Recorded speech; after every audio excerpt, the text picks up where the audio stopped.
ఎవరో అద్భుతంగా చెప్పారు, ఎంతో అందంగా వికసించే పూలకే తెలియదు తెల్లారితే వాటి ప్రయాణం మందిరానికో లేదా శ్మశాన వాటికకు.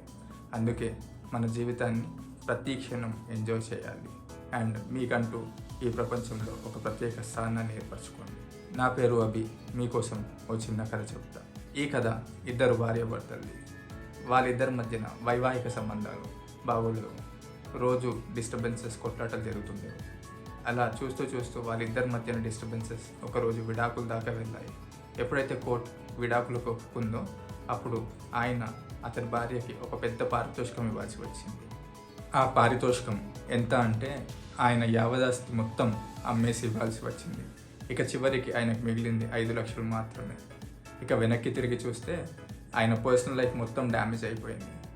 రిలేషన్స్ అన్నీ స్పాయిల్ అయిపోయాయి. ఆయన వైఫ్ ఆయన్ని వదిలేసి వెళ్ళిపోయింది. ఇక చివరికి మిగిలింది ఈ 5 లక్షలు మాత్రమే. జీవితం అంతా అయిపోయింది. ఇక నేనుండి ఏం ప్రయోజనం, ఇక నేను ఈ ప్రపంచాన్ని వదిలి వెళ్ళిపోవాలని డిసైడ్ చేసుకుంటాడు. ఇంకోవైపు అతని మైండ్లో ఇంకో ఆలోచన రన్ అవుతూ ఉంటుంది. నా దగ్గర 5 లక్షలు ఉన్నాయి, వాటిని అలాగే వదిలేసి ఎందుకు వెళ్ళిపోవాలి, ఈ పైసలన్నింటినీ ఎంజాయ్ చేసి చచ్చిపోతా అని డిసైడ్ అవుతాడు. అలా డిసైడ్ అయ్యి అక్కడ దగ్గరలో ఉన్న క్యాసినోకి వెళ్తాడు. క్యాసినోలో జూదం ఆడి ఎంజాయ్ చేసి చచ్చిపోవాలని డిసైడ్ అవుతాడు. కానీ అక్కడ చాలామంది ఉండడంతో అతని టర్న్ వచ్చే వరకు అక్కడ పక్కన కూర్చొని అక్కడే ఉన్న న్యూస్ పేపర్ చదువుతూ ఉంటాడు. అప్పుడు ఆ న్యూస్ పేపర్లో ఒక పెద్ద వార్త చదువుతాడు. అందులో గవర్నమెంట్ ఎన్నో సంవత్సరాల నుండి తవ్వి ఆశలు వదిలేసిన ఒక గోల్డ్ మైన్ని వేలం పాటకి పెడతారు. అదే రోజు నా వేలం పాట ఉంటుంది, అక్కడ నుండి కొద్ది దూరంలోనే. ఇక ఇతను ఈ క్యాసినోలో చాలా టైం పట్టేలా ఉంది. ఆయన ఇక్కడ డబ్బులు వేస్ట్ చేసుకోవడం కన్నా అక్కడికి వెళ్ళి వీలైతే ఆ మైన్ కొనుక్కొని అందులో దూకి చచ్చిపోదామని డిసైడ్ అవుతాడు. ఇక అతను ఆ మైన్ దగ్గరికి వెళ్తే అక్కడ చాలా లోతుగా తవ్విన గుంతలు కనిపిస్తాయి. కానీ అక్కడ ఇతను తప్పితే మిగతా ఎవరూ రాలేదు. ఇంకా మిగతా వారు ఎవరన్నా వస్తారేమో అని చెప్పి కొద్దిసేపు అతన్ని వెయిట్ చేయిస్తారు. ఎంతసేపటికి ఎవ్వరూ రాకపోవడంతో ఇతని దగ్గర ఉన్న 5 లక్షలకే ఆ మైన్ తనకి ఇచ్చేస్తారు. ఇక ఆ మైన్ని తీసుకోగానే అతను ఆ మైన్ని మొత్తం చూస్తూ ఉంటాడు, ఎక్కడి నుండి దూకి చనిపోవాలి అని చెప్పేసి.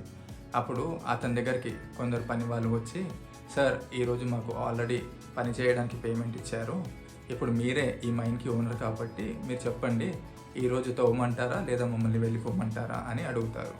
అప్పుడు ఆయన మీకు ఎలాగో ఈరోజు పేమెంట్ ఇచ్చారు కాబట్టి ఇప్పటికి మధ్యాహ్నం 2 మాత్రమే అవుతుంది, సాయంత్రం 5 వరకు తవ్వి వెళ్ళండి అని చెప్తాడు. అలా చెప్పగానే వర్కర్స్ అంతా కిందికి వెళ్ళి తవ్వడం స్టార్ట్ చేస్తారు. కేవలం 3 అడుగులు తవ్వగానే అందులో నుండి బంగారం బయటపడుతుంది. అంతే, ఇప్పుడు అతను ఆ గోల్డ్ మైన్ ఓనర్. కొద్ది రోజుల్లోనే కొన్ని వేల కోట్లకి అధిపతి అయ్యాడు. అప్పుడు ఒక ఇంటర్వ్యూలో అతన్ని ఇలా అడుగుతారు, సార్ జీవించడానికి మరణించడానికి గల డిఫరెన్స్ ఎంత అని అడిగితే అప్పుడు అతను నవ్వుతూ కేవలం 3 అడుగులు మాత్రమే అని చెప్పి నవ్వుతాడు. ఇది ఒక చిన్న కథ మాత్రమే, కానీ మనకు ఒక మంచి లెసన్ నేర్పుతుంది. మన జీవితానికి మనం కొంచెం టైం మరియు ఓపికతో ఉండాలి, చివరికి అన్నీ సెట్ అయిపోతాయి. ఈ కథలో ఆ గోల్డ్ మైన్ అతని జీవితాన్ని మార్చేసింది. ఎందుకంటే దేవుడు ఆల్రెడీ అతనికి అలా డిసైడ్ చేశాడు. ఎవరికి తెలుసు మనకి దేవుడు ఎలా డిసైడ్ చేశాడు. మనం కేవలం చేయాల్సింది కొంచెం టైం ఇచ్చి ఓపికతో మన పని మనం చేసుకుంటూ పోవాలి. హోప్ మీకు ఈ వీడియో నచ్చింది అనుకుంటున్నాను. ఒకవేళ ఈ వీడియో నచ్చినట్టయితే సబ్స్క్రైబ్ చేసుకోండి. Thank you.